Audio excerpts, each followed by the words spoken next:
If you follow these 3 steps, then I guarantee that you'll become a highly paid AI engineer, even if you don't have a degree. I was a real estate agent who is now a self-taught senior AI engineer at a top Y Combinator startup. If I can do it, so can you. The AI engineer is one of the fastest growing roles in tech right now and commanding some of the highest salaries as well. With AI being able to write more and more standard software code, it becomes even more important to be able to develop AI applications well so that you can safeguard your career for the future. Becoming an AI engineer without a degree is really challenging, but luckily I've devised a system that I myself used to become a self-taught senior AI engineer making a 6-figure salary in Sweden, which is almost unheard of at my skill level. This framework I will share with you in this video. I'm also going to share some insights that I've learned from the AI engineer role and working in it, as well as interviewing and hiring AI engineers myself. One of the most important things I want to drill home here is that every year, AI becomes better and better at standard coding.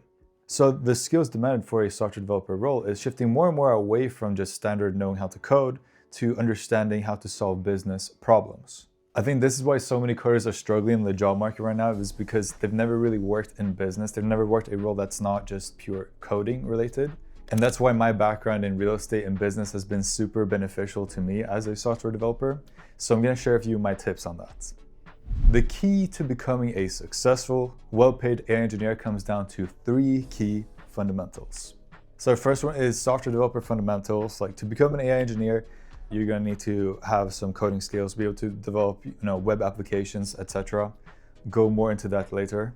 You're also going to need some GenAI knowledge, understanding of LLMs, etc. Working with vector databases. And thirdly is you got to do some things to set you apart, because this is such a tough hiring market and honestly everyone's just doing the same thing. AI is automating everything. It's removing that uniqueness from every candidate. So you need to find ways to make yourself unique and stand out. Luckily, this is something I'm very good at, and I'm going to share with you in this video exactly how to do so. I've watched a lot of software developer career videos, and none of them talk about making yourself unique, making yourself stand out. That's why this video will contain some valuable insights you won't find anywhere else. Stuff that only a former real estate agent would be able to tell you.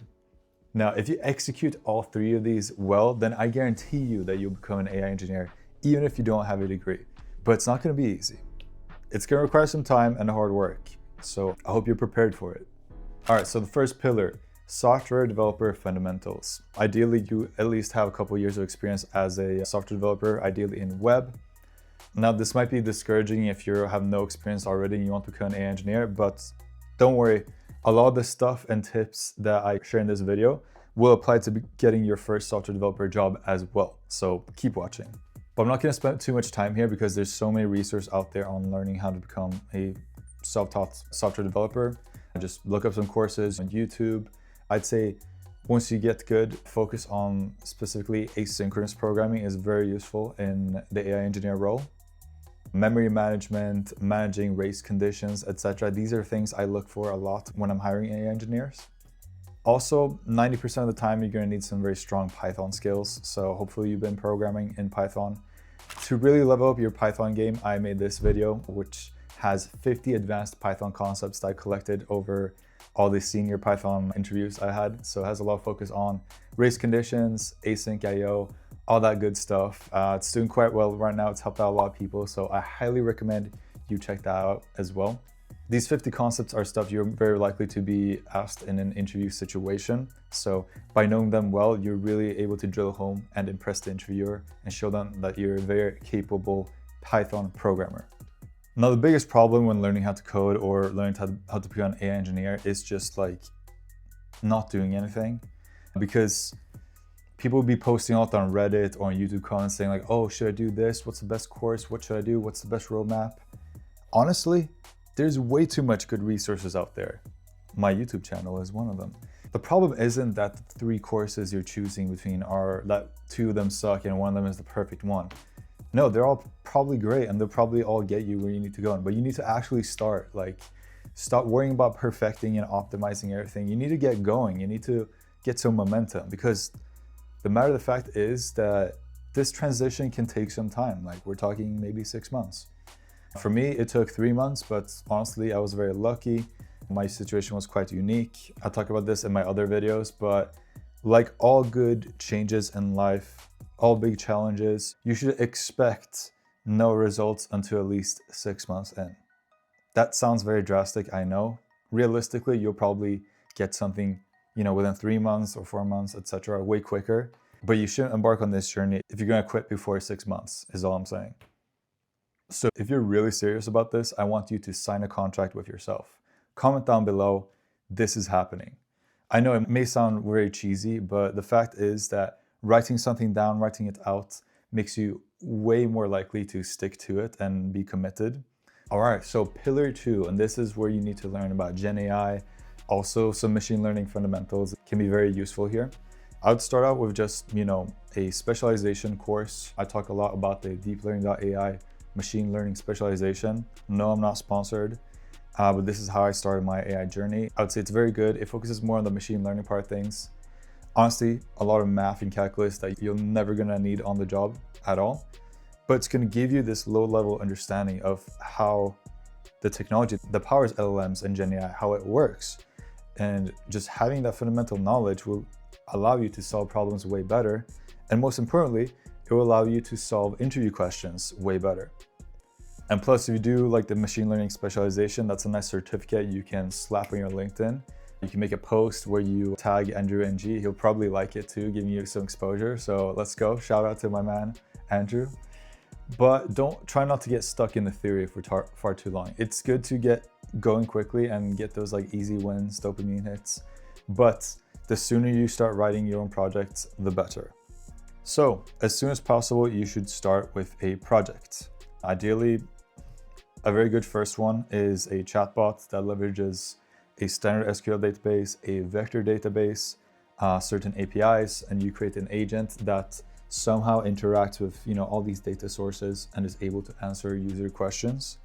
That's why I started. I made this project called CondoGPT, which is basically like an AI real estate agent, very basic version.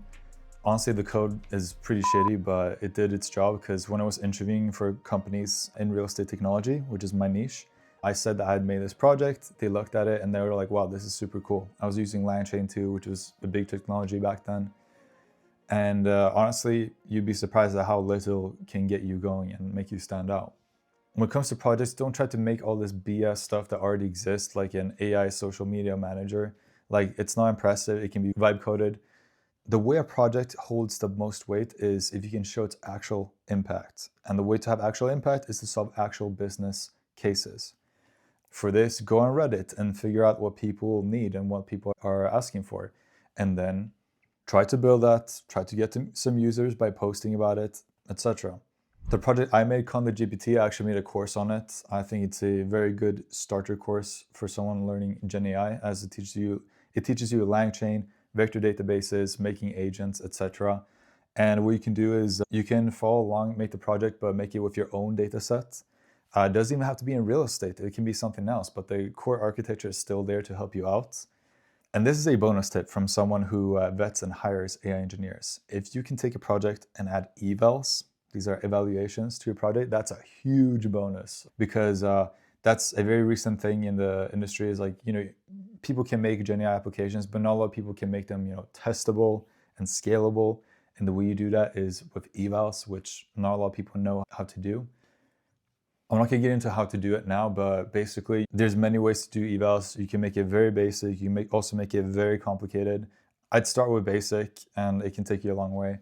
I think even if you use Langsmith to trace your LLM calls, you can label the good results yourself and make evals right in Langsmith. So definitely check out Langsmith if you haven't already. Huge bonus if you're able to use evals. And just if you know how to debug and handle exceptions in your applications in general is honestly a very in-demand skill right now. All right, pillar number 3. So how can you set yourself apart? The first way and the best way is something I like to call domain arbitrage. What does that mean? Science man, shut up and use American words. Here's the thing. AI is automating more and more of the coding process. Companies need AI engineers who understand industries, business needs, something like a product engineer. And this presents a huge opportunity for developers who are not lazy, because if you can familiarize yourself with an industry, understand the struggles within it, then you can grow so quickly in your career. So with my background as a real estate agent, I of course specialized in real estate applications. That's the main thing that's allowed me to become a self-taught AI engineer. Honestly, that's the main thing that propelled me in my career so quickly, because I understand the real estate space quite well. Like if you're applying for, let's say, a fashion company and you understand how the fashion industry works, maybe you've done a couple projects in the fashion industry, maybe you follow the news, etc., you'll become a very desirable software engineer in general, even if you don't have as good coding skills as another engineer. Now, if you follow my channel, it's very real estate focused, so I highly recommend you stick with real estate. It's a billion-dollar industry, like it's pretty big all over the world, and it's famous for being quite antiquated in technical solutions, because most of the people working in the industry that are successful, they're boomers, they barely know how to open Excel, speaking from experience. So it presents a lot of opportunity, and we also need a lot of talented prop tech software developers. And you're gonna have the best asset of all, because you can learn from me, a former real estate agent turned AI engineer. I mean, what better resource could you ask for? A second tip here is to put a Google alert for whatever topic or industry that you're targeting to specialize in. So for example, you put real estate or prop tech. That way you can get a email newsletter from Google every day or every week about what's happening in your niche. And that way you can stay up to date and figure out what's happening, so that when you find an interview, you'll be able to follow along and be like, oh yeah, I just realized that Kim Kardashian wore that skirt at the gala, and I gotta be able to think of a better example than that, but you get my point. Other ways you can make yourself unique, I mean, try to be as creative as possible here. For example, some of the ways I've done it is I've contributed to a Python programming language. I went to PyCon and they had these things called a sprint, where you could sit down with Python core developers, you could find issues and you can work on them with their help, which means I've done some PRs to the Python programming language. I'm a Python contributor, although my contributions are very minimal, but it's something I can list on my resume nonetheless, and it makes me a lot more interesting from a hiring perspective. What else could you do? You could do content creation. I mean, YouTube channel is what I'm doing. You could also just post on X about the stuff you've been building. I see a lot of people doing that. Or even post on LinkedIn. I mean, most software developers have like no activity on LinkedIn, and honestly, the barrier to entry is quite low there. Just post about something, try to get some engagement, and you're well on your way. Another good thing about content creation is it can drive traffic to your projects. So for example, I have over 100 stars on my GitHub projects, mainly because I've made videos on them. So that drives people to star them, to make pull requests, to contribute to them. And I have all these like senior developers whose pull requests I'm reviewing. So that's pretty cool. And it helps me grow as a software developer as well. If you'd like to know more about how open source can help you in your career and how to stand out, I made a video about it. You can check that out there.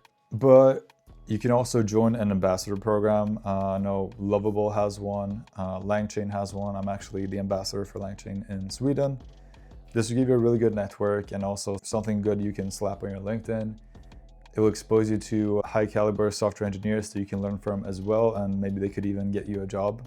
So honestly, when it comes to standing out, there's so many ways you can do it. Just you have to be creative and look for the opportunities, and they're certainly there. But yeah, don't underestimate the power of just taking a month or two and like making yourself a bit more unique, so to speak, because AI is making everyone sound the same and code the same.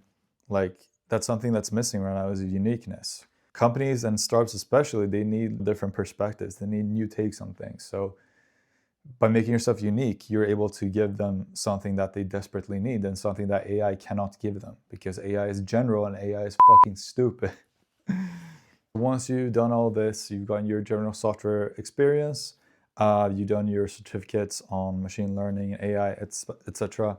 You've done a couple of GenAI projects. Now it's time to market yourself.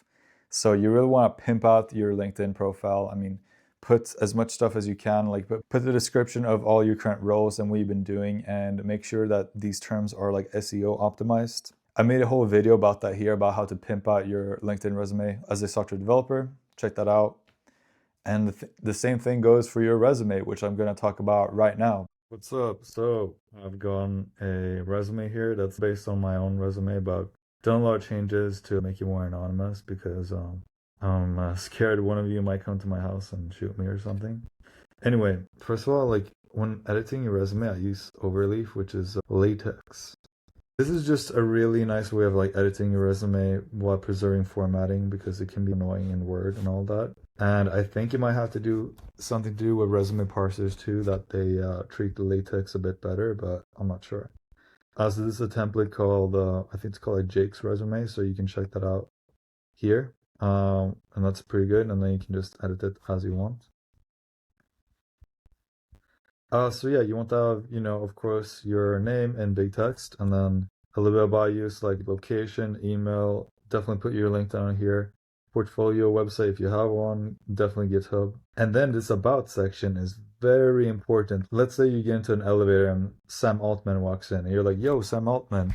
You have like 15 seconds until he gets to his floor to tell him about yourself and why you're so interesting, and that's what you need to put here. So Python developer, the number of years you have of experience, and if you're in a certain niche, like let's say real estate, and you're applying to a real estate startup, definitely mention how many of those years you've been developing software in the real estate industry. You also say something like, oh, you're passionate about real estate and you have this master's degree. And, I put this here because I was a real estate agent, and that's a very important like key fact here. So mainly just like think about yourself and like what makes you unique for this position. Try to be as creative as possible and put that in there. So just very short, I think 3 sentences here, but it already like lets me stand out quite well. And the main point here is you want to hook the reviewer into reading the rest of the resume. And we will see what I do throughout the resume is I will bold the important stuff. So when a reviewer is looking at it, they want to look for keywords like LLM, RAG, Python, etc. So I'm highlighting them to kind of draw their attention there so they can easily see, oh, this guy knows Python. All right, I don't have to throw this in the trash. Because you have so many resumes to look at, you kind of want to look for any excuse to throw the resume away so you have less resumes to deal with. So yeah, then you have your experience. If you have work experience and you're graduated, work experience should always be first. It's way more important. So put your title, I would say first, so the attention is drawn here. And then the company, and then I always put like what industry the company is in just to give more context, because just saying a name isn't enough unless you work for like Google or Amazon. But then you probably don't need to watch this video. And then just bullet points here. When building these bullet points, you kind of want to just look at the descriptions of the jobs that you want to apply for and just see, how are they wording things, what are they looking for, and then look in your own work history, like, okay, have I done this? All right, well, let me word it in the way that they want it to be worded. And when you do that enough times, you'll land on a resume that it works for a lot of different job listings because it's just very optimized for the AI engineer job listing. But same thing here, bold the important stuff. Whenever you can, try to like quantify things. And if you do quantify things, try to explain how you did that, because it's very like common that people just put like, oh, I increased productivity by 50%, which is like, it sounds so made up. So like try to give some more credibility to your claims. Yeah, I would put my degree, even though it's not a tech degree, especially if you have a master's, it gives you some street cred, like, okay, at least this person went to university. And what the good part about doing these certificates and specializations is you can put on the resume here. So the deep learning.ai specialization is from Stanford. I hooked the reviewer by being like, oh my God, he went to Stanford? Wow. Oh, it's just like a course. Well, okay, that's cool. All right, let me look at what else is on here. That's how you get them. Then you want to do your skills, and here, look, like less is more. Don't be putting in Python and Java and like Rust and all this stuff, because that's just going to tell people you know nothing if you know so much of everything. So try to keep it short and authentic to the tech stack you actually have used, any frameworks you used. Basically, once you look at enough AI engineer job positions, you will understand what is required. And then if you have experience with those technologies, you'll know what to put here. Apart from what's on here, I'd say Kubernetes is good. Maybe Terraform is also widely used. Fast API for Python is great as an AI engineer. And then I'm a polyglot, like I speak all these languages, so that's just a little bit of a fun fact for me. And you never know, maybe the person reviewing my is Brazilian, and he'll be like, wow, this guy knows Portuguese. I'd love to know more what happened there. Like, how did he learn Portuguese? Blah, blah, blah. It's just these little things that can set you apart. But like, keep it to one line, the personal stuff, because It's not that important, but it does just give a little bit of edge to you.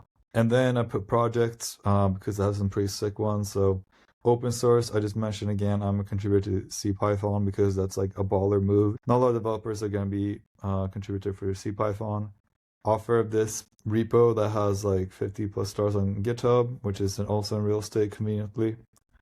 Then I have a YouTube channel which has 770 subscribers. Not that big, but when I would be applying for jobs, a lot of the people, when I had the interviews, they'd be like, "Oh, I've been watching your videos," and it's cool, you know.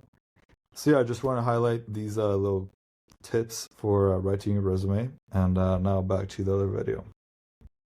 All right, so now you pimped out your resume, LinkedIn looking snazzy. So it's time to apply to jobs. Or what? Are you just gonna like not do anything, work for free? What are you, a Linux user or something? So when it comes to applying for jobs, I mean, LinkedIn is the GOAT. For real, like I know people hate LinkedIn, but it's honestly quite great. The principles of LinkedIn is you need to apply fast, so sort the jobs by like last 24 hours posted, last 1 week, last month, depending on like how big of an area you live in. You can also just search for specific LinkedIn posts with Boolean searches, and this will give you jobs that people are advertising, but they haven't put on the job posting feature on LinkedIn.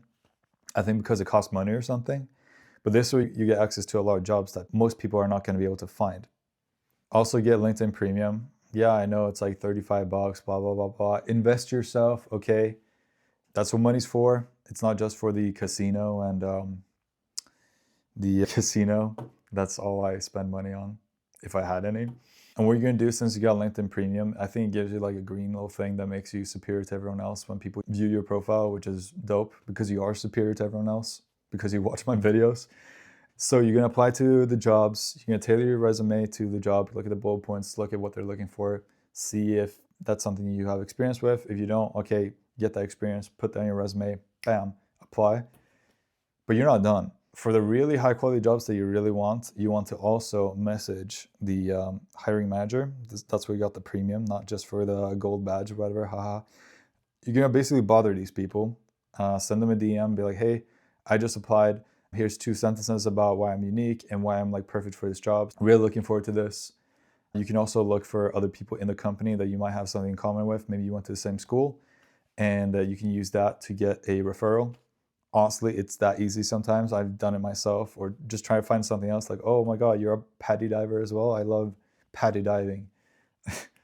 I'm really not nailing these examples today, but whatever. Now, if you really have like all this time on your hands, then you could do like a tiny little demo for the company and be like, hey, I've thought about the possible problems that your company faces, blah, blah, blah. This is something, a system I made. You make a project that pertains to their industry and the problems they're trying to solve. And like, hey, look at this, woohoo, give me an interview. Obviously, you word it better than that. I'm not like an English major or something, even though I speak it quite well. I think I have a playlist for like interview skills and tips. So if it exists, it will appear right here, and you should definitely check that out as well. I don't know if I might make this sound a bit easy. The truth is, it's not, but that's why most people won't do it, and that's why the people with dedication and the patience will win here. Not the smartest people, because you got your boy who's like a real estate agent, didn't know how to program, and now he's like a senior engineer. Like I was just persistent. So the point is, don't get discouraged by like, oh my God, I have to learn all this stuff. Oh my God, it's gonna take so much time. Like, yeah, it's a really in-demand position. Everyone wants to do it. It pays super well. So like, just dedicate some time to it. Like, go for it.